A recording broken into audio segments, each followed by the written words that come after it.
오늘 우리에게 주신 하나님의 말씀 출애굽기 2장 1절에서 10절 말씀 의지하고 놓아버려라, 이런 제목의 말씀을 전합니다. 우리 아침에 오신 분들은 다 같이 체조를 하고 시작했어요. 자, 손을 높이 드세요. 흔들흔들, 짤랑짤랑. 이렇게 제가 아침에 눈 뜨자마자 하는 운동입니다. 이거 하고 이 발치기 하고 이렇게 손발을 흔들면 아주 건강에 좋다. 그래서 하는데, 잼잼도 한번 해보시죠. 잼잼. 잘 됩니까? 이거 안 되시면 다른 준비하셔야 돼. 잘 되시죠? 됐습니다. 이 손 말입니다. 인간에게 있어서 이 손만큼 신비한 게 없습니다. 왜냐하면 이런 완전한 기능을 가진 손을 가진 동물이 인간밖에 없습니다. 여러분, 다른 동물, 손을 가진 동물 보셨어요? 가장 비슷하다는 오랑우탄도 이런 완전한 손의 기능을 갖고 있지 못합니다. 이 손이 인간의 운명을 바꿔놨습니다.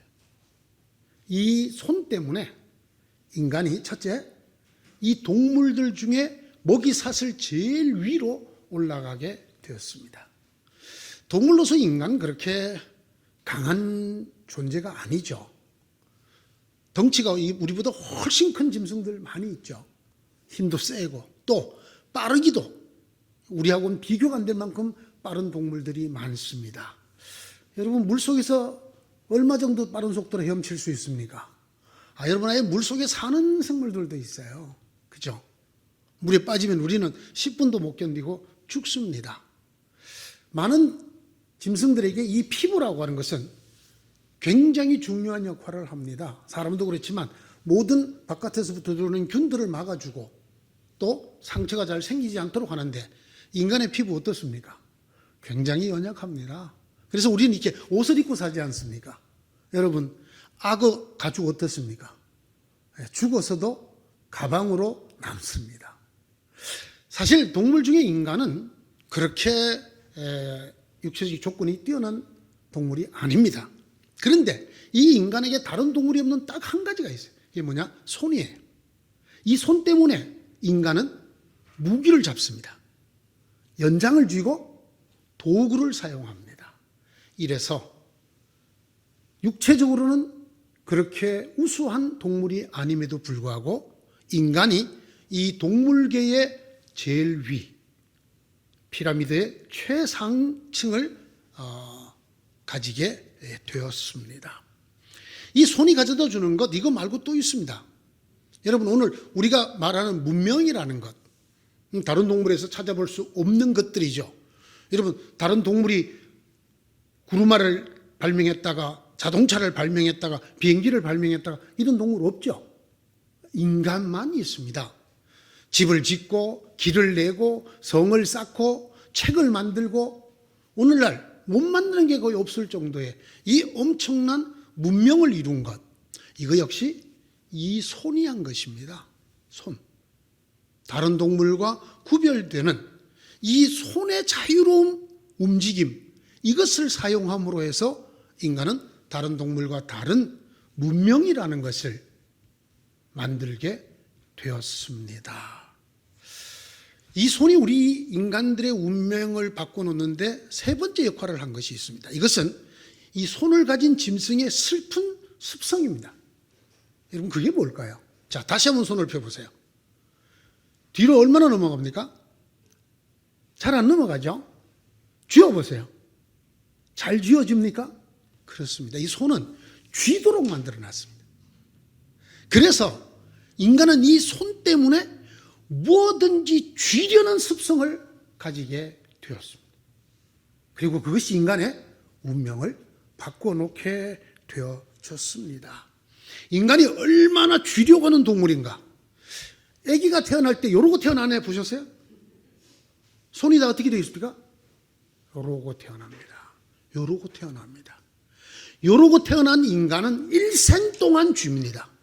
일생 동안. 언제 이게 자연스럽게 펴지나요? 숨이 끊어져야. 죽으면.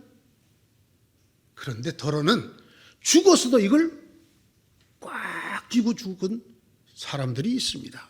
그래서 여러분, 임종을 겪고 난 다음에 이 손을 펴드리죠. 발도 펴드리고.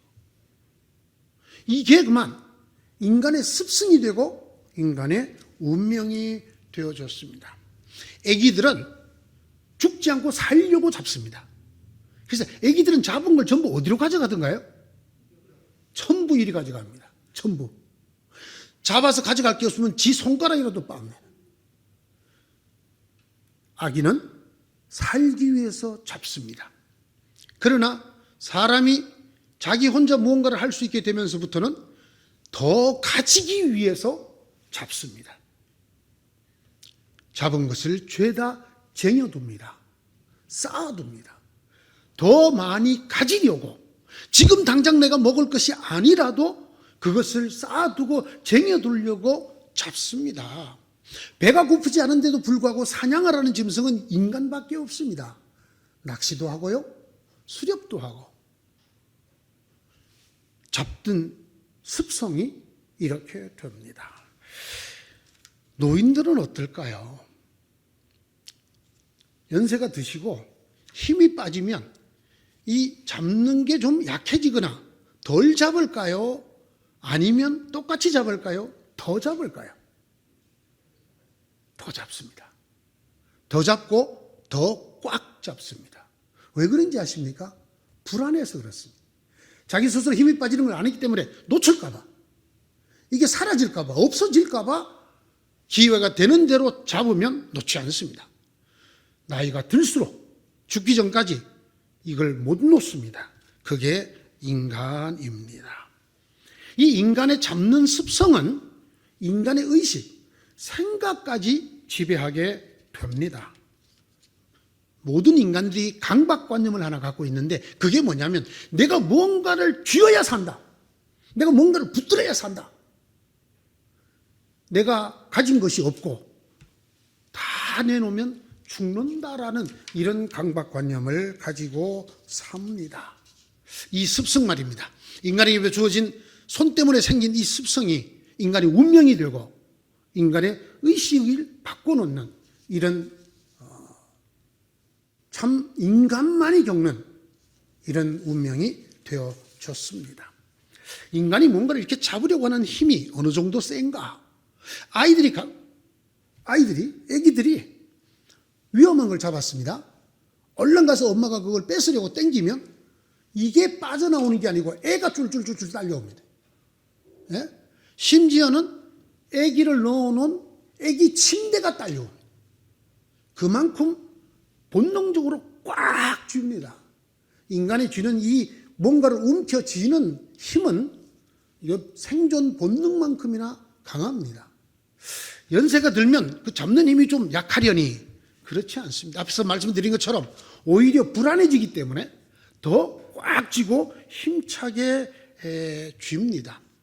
인간에서 가장 불안한 것, 가장 힘든 일, 가장 두려운 일은 뭐냐 하면 내가 일생토록 쥐고 있던 그것, 이걸 놓는 것입니다.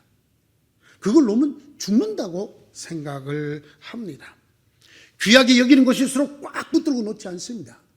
중요하다고 생각하는 것 절대로 내 눈에 흙이 들어가기 전에는 안 된다. 놓지 않습니다. 내가 사랑했던 것은 더더욱 놓기가 힘든 일입니다. 내가 일생 동안 붙들고 있었던 것, 내가 일생도록 사랑했던 것, 이걸 놓는다는 것, 이걸 내 손에서 놓아버린다고 하는 것, 이것만큼 힘들고 괴롭고 어려운 일이 인간에게는 드문 일입니다. 아마 이것 때문일 것입니다. 거의 모든 종교가 집착하지 말고 놓아라, 집착하여 움켜쥐지 말고 놓아라, 이런 가르침이 다 있습니다. 어떤 스님이 탁발을 하러 길을 나섰습니다. 산에서 넘어오는 길이 험한 길입니다. 벼랑 옆으로 난 길을 따라가는데 어디선가 조그마한 소리로 사람 살려, 사람 살려, 이런 소리가 들렸습니다. 발걸음을 멈추고 그 소리가 나는 곳으로 이렇게 찾아가서 보았더니 저 벼랑 밑에 나뭇가지를 붙들고 한 사람이 대롱대롱 매달려 있었습니다. 얼마나 오래됐는지, 큰 소리를 낼 힘도 없는지 정말 가느다란 신음처럼 사람 살려를 외치고 있었습니다. 그런데 그 스님이 가만 보니까 그 사람이 매달려 있는 데가 땅바닥에서 얼마 떨어지지 않은 곳이었습니다. 거기서 손을 넣고 뛰어내려도 전혀 다칠 것 같지 않은 위치에 대롱대롱 매달려 있었는데 그 사람은 그걸 아는지 모르는지 사람 살려달라고 신음을 내고 있었습니다. 스님이 말했습니다. 여보시오, 어떻게 된 일이요? 누구십니까? 누구신지 모르지만 저를 좀 살려주십시오. 저는 앞을 보지 못하는 사람입니다. 산 너머 동네에 양식을 구하러 가다가 그만 발을 헛디뎌 굴러 떨어졌는데 여기로 떨어졌습니다. 천지신명이 도와서 제가 이 나뭇가지를 붙들었는데 이제 힘이 다 됐습니다. 저 곧 떨어져 죽을 것 같습니다. 제발 저 좀 살려주십시오. 스님이 이렇게 말합니다. 알겠습니다. 빨리 그 손을 놓으십시오. 그러면 모든 고통이 없어질 것입니다. 장님이 웁니다. 저는 일생 앞도 보지 못하고 살은 불쌍한 사람입니다. 이 가지를 놓고 죽으라니요. 제발 저 좀 살려주십시오. 스님이 말합니다. 그러니까 살려줄 테니까 그 손을 놓으시오. 그 얘기가 끝나기도 전에 비명소리가 들립니다. 아!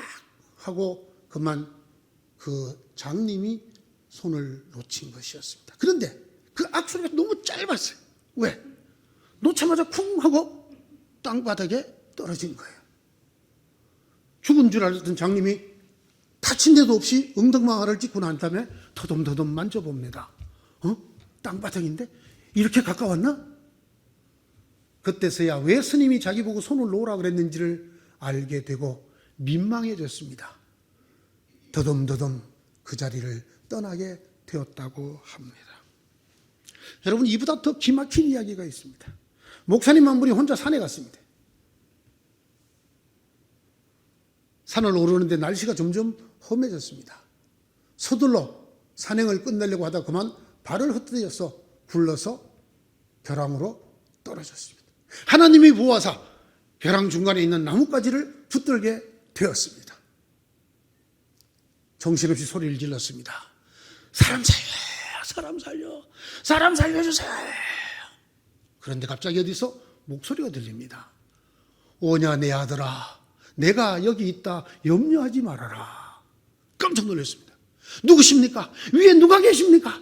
저 좀 살려주세요. 저 좀 살려주세요. 나는 네가 매일 찾던 하나님이다. 네가 나에게 도움을 구하였으니 내가 너를 살려주마. 그 잡고 있는 손을 놓도록 하여라. 예? 하나님이시라고요? 그런데 이 손을 놓으라고요? 그 말을 끝으로 갑자기 밑이 조용해졌습니다. 내니 두려워하지 말아라 아들아. 내가 말하지 않느냐. 내가 너를 살려주마. 손을 놓아라. 조용해진 절벽에서 갑자기 큰 소리가 들렸습니다. 위에 누구 다른 하나님 없어요. 인간이 자기의 생명줄이라고 생각하는, 없어서는 안 된 귀한 것이라고 생각하는 그 잡은 것을 놓는 것은 차라리 뭘 바꾸는 게 더 쉽다고? 차라리 하나님을 바꾸는 게 더 쉽다. 이런 말씀을 우리에게 전해주는 것입니다. 이집트의 왕을 파라오라고 합니다. 이집트 왕이 명령을 내렸습니다.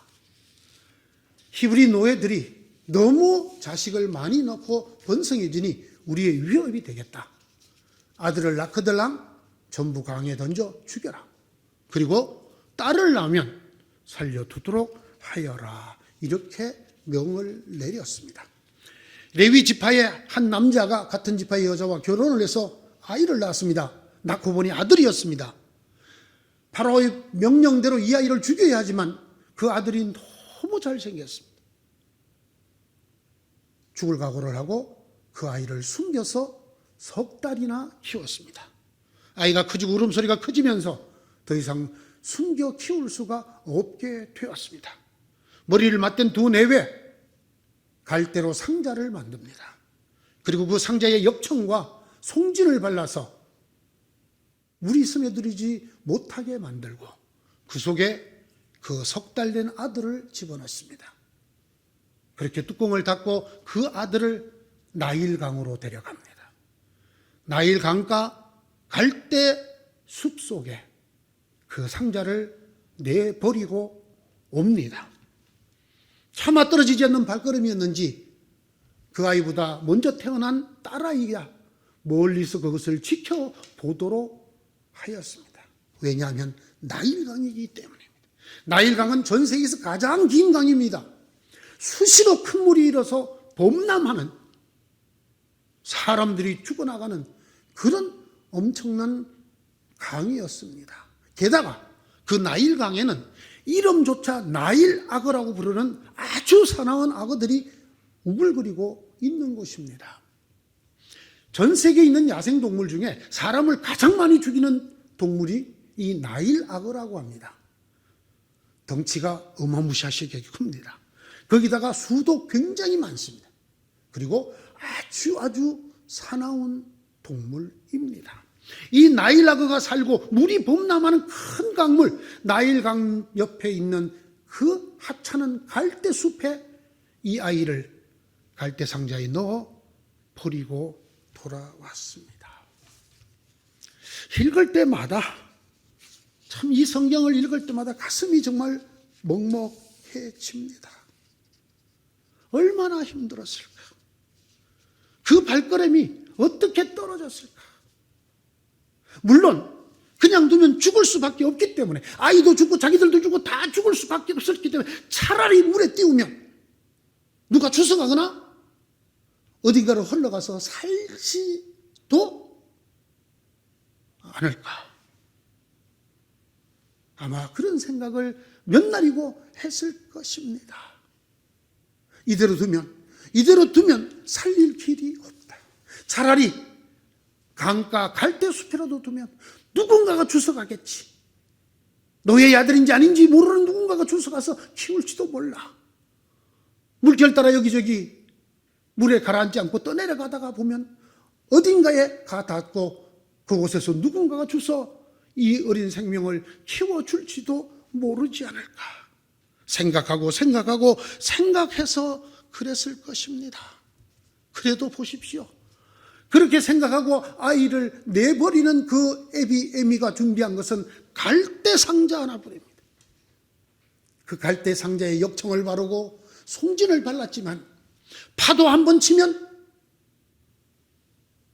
빠져버릴, 악어가 꼬리 한 번 치면 완전히 으스러져 버릴 그 갈대 상자에 숨겨 키우던 아들을 담아 내다 버렸습니다. 나는 이럴 수가 있을까? 나라면 차라리 이 아들을 끌어안고 같이 죽는 한이 있어도 차마 이럴 수가 있었을까? 갈대 사이에, 어디서 언제 악어가 나올지도 모르는 그 갈대 사이에 이 핏덩이를 내려놓고 어떻게 발걸음이 떨어졌을까? 그러나 여러분, 여기에 성경의 가르침이 들어 있습니다. 인간들이 예상하지 못하는 인생의 반전이 들어 있습니다. 그런 깨달음을 주는 신앙의 진리가 이곳에 들어 있습니다. 보십시오. 이 아이가 어떻게 됐습니까? 마침 그때 파라오의 딸 공주가 목욕을 하러 그 강에 왔다가 그 상자를 발견합니다. 시녀를 시켜 가져와 보니 사내 아이가 그 속에서 울고 있었습니다. 이 공주가 첫눈에 히브리 노예의 아들인 것을 알아챕니다. 그러나 그 아이를 보면서 불쌍한 마음이 들어서 그 아이를 죽이지 않습니다. 그 아이를 물에 빠뜨리지 않는 것을 보고 멀리 있던 그 아이의 누이가 쪼르륵 달려왔습니다. 제가 이 아이에게 젖을 먹일 유모를 구해드릴까요? 자기 어미를 생각을 한 것입니다. 그때 공주가 말합니다. 내가 싹스를 줄 테니 유모를 빨리 구해오너라. 그래서 그 아이를 내다버린 어미가 와서 그 아이를 받아가 키우게 됩니다. 돈까지 받아가면서. 그 아이가 다 컸습니다. 그 아이를 공주에게 데려다 주었습니다. 공주는 그 아이를 양자로 삼았습니다. 죽어야 했던 히브리 노예의 아들이 저절되고 파라오의 손자, 공주의 아들이 된 것입니다.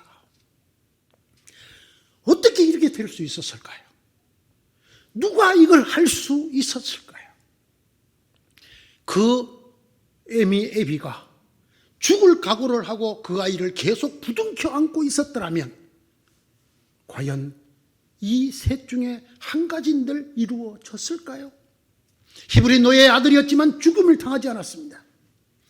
자기 어미의 젖을 먹고 자랐습니다. 그리고 파라오의 손자가 되었습니다. 그가 모세입니다. 그가 이스라엘에서 다시는 없을 지도자 모세입니다. 하나님과 인간 사이에 유일한 중재자였던 모세가 이렇게 태어나게 되어진 것입니다. 여러분, 오늘 이 말씀이 우리에게 무엇을 가르치고 있다고 생각합니까? 저는 그 가르침을 오늘의 설교 제목으로 삼았습니다. 놓아 버려라.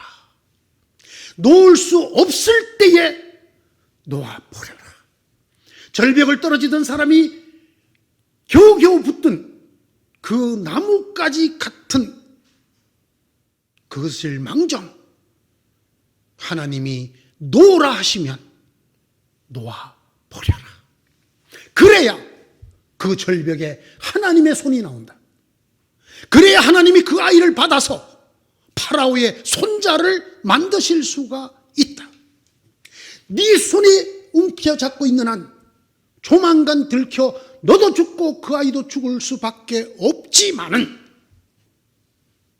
그 아이를 네 손에서 떠나보내면 하나님이 공주를 준비하고 하나님이 그 아이를 살려 파라오의 손자가 되게 한다. 이것이 오늘 우리에게 주시는 말씀입니다. 생각해 보십시오. 절벽에 떨어지던 인간이 겨우 나뭇가지를 붙들었다면 그걸 어떻게 놓겠습니까? 지 힘이 다 빠져서 할 수 없이 놓고 떨어져 죽는 한이 있더라도 그걸 어떻게 의식이 있는 채로 놓을 수가 있겠습니까? 여기에 신앙의 비밀이 있는 것입니다. 여기에 하나님의 역사하심이 나타나느냐 나타나지 않느냐의 갈림이 있습니다. 하나님이 놓으라 하십니다. 나를 믿고 그 손을 놓아라. 내가 너를 구원한다 하지 않았느냐? 그래도 못 놓습니다. 위에 누구 다른 하나님 없어요. 하나님을 바꿀 망정 그래도 놓지 못합니다. 모세의 어미 에비는 놓았습니다. 다시 생각해 봅니다. 이 발걸음이 어떻게 떨어졌을까? 그 아이를 거기에 집어넣을 때 뚜껑을 들고 그 아이를 들고 그 갈대숲으로 갈 때 그걸 갈대숲에다 놓고 돌았을 때 차라리 내 팔을 잘라주면 이 아이를 살게 해주겠다. 그러면 팔이라도 성큼 내어 주었을 것입니다. 너희 부모 중에 한 사람 죽으면 살려주겠다 그러면 아마 서로 죽으려고 했을지도 모릅니다. 그런데 그 아이를 내다 버립니다. 이게 가당치나 한 일입니까? 그러나 여러분, 여기에 신앙의 비밀이 들어있습니다.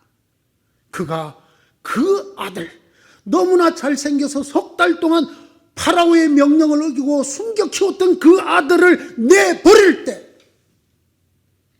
그까지 갈대 상자에 넣어서 내버릴 때 하나님의 손이 나오는 것입니다.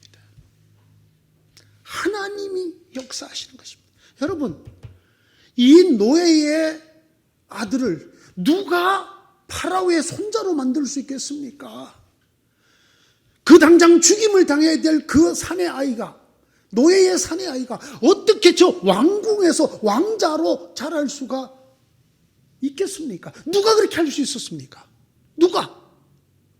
그 부모가? 하나님만이 하실 수 있는 것입니다. 이것을 하나님을 믿는다 하는 것이고, 이것이 하나님의 역사하심이라고 말을 합니다. 다시 말씀드립니다. 참아 놓을 수 없는, 죽을지언정 놓을 수 없는 그 아들을 놓았습니다. 그 핏덩이를 놓아버렸습니다. 그 꼴난 갈대 상자에 넣어서 내다 버렸습니다. 그때서야 하나님이 그를 붙들으셨습니다. 하나님께서 그 핏덩이를 살리셨습니다. 오늘 성경은 우리에게 분명히 말합니다. 태어날 때부터 두 손을 꽉 쥐고 태어나는 인생들아. 그래서 쥐고 쥘 줄밖에 모르는 인생들아. 네가 쥐고 움켜쥐고 잡지 않으면 죽을 줄로만 아는 인생들아. 마치 절벽에 떨어지다가 겨우 붙던 나뭇가지, 그것이 생명줄인 줄 알고 하나님의 음성에도 놓지 못하는 인생들아, 놓아버려라. 그 손을 놓아버려라. 나뭇가지를 믿지 말고 나 하나님을 믿는 것을 네 손으로 보여주어라.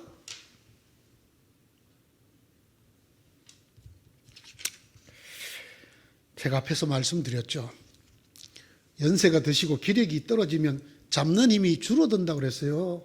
안 줄어든다고 그랬어요? 줄어들지 않아요.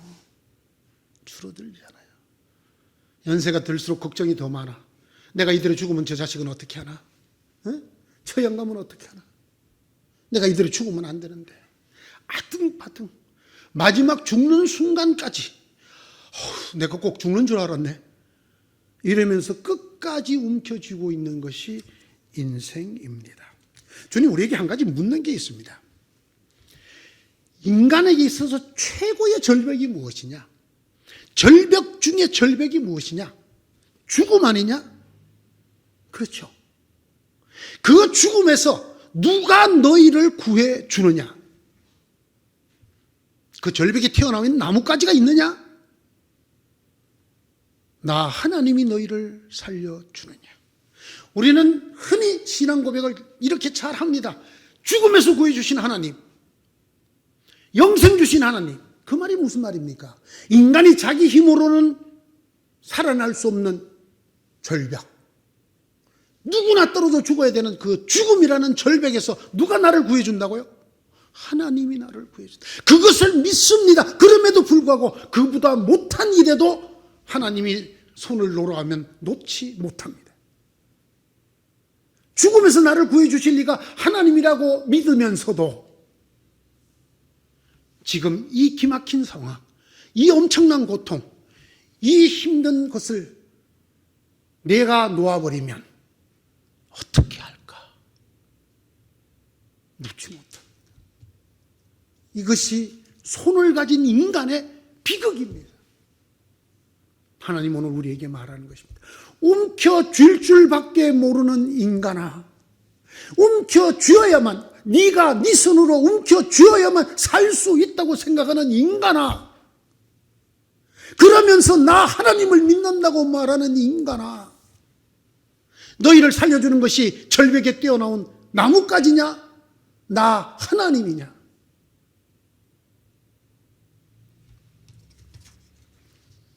제가 언젠가 목사가 듣고 심쿵했던 이야기라는 책을 내게 되면 제가 앞에 말했던 그 위에 누구 다른 하나님 없어요, 그 얘기 내가 꼭 넣으려고 그래요. 그 얘기 처음 들을 때 제가 진짜 가슴이 쿵 하더라고. 꼭 내 얘기를 하는 것 같아서. 내 신앙의 속을 보여주는 것 같아서. 겉으로는 하나님을 믿습니다. 나를 죽음에서 살리신 하나님을 믿습니다. 생사화복을 쥐고 계신 하나님을 믿습니다. 그렇지만 정작 어떤 순간에 내가 다른 때보다 중요하다고 생각하고 소중하다고 생각하고 이건 꼭 지켜야 된다고 생각하는 것을 만나면 절대로 놓지 못합니다. 목사도 못합니다. 저는 그런 목사도 별로 본 적이 없습니다.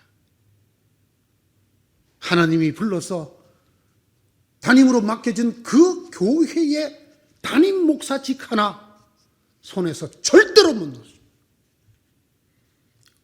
그보다 더 큰 교회를 주기 전까지는 절대로 안 놓습니다. 인간이 어떤지 아시죠? 아이에게 그가 좋아하는 과자 2개를 줍니다.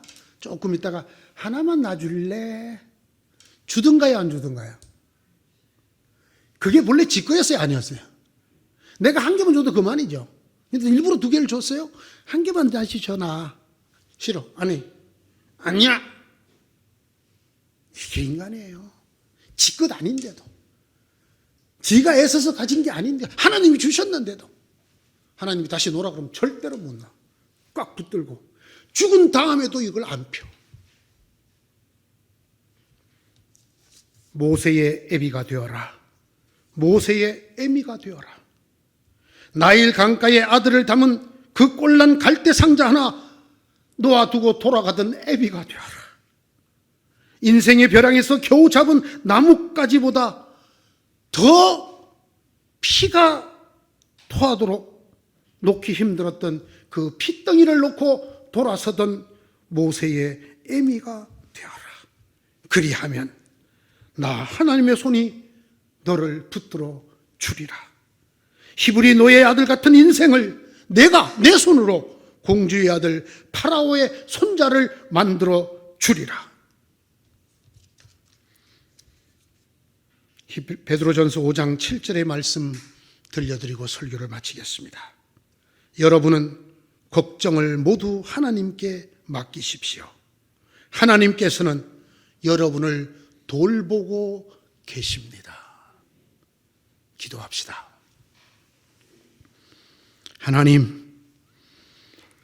하나님은 우리가 두 손을 꽉 쥐고 있을 때도 놓을 때도 항상 변함없이 우리를 돌보고 계시지만 우리는 이 손을 놓지 못합니다.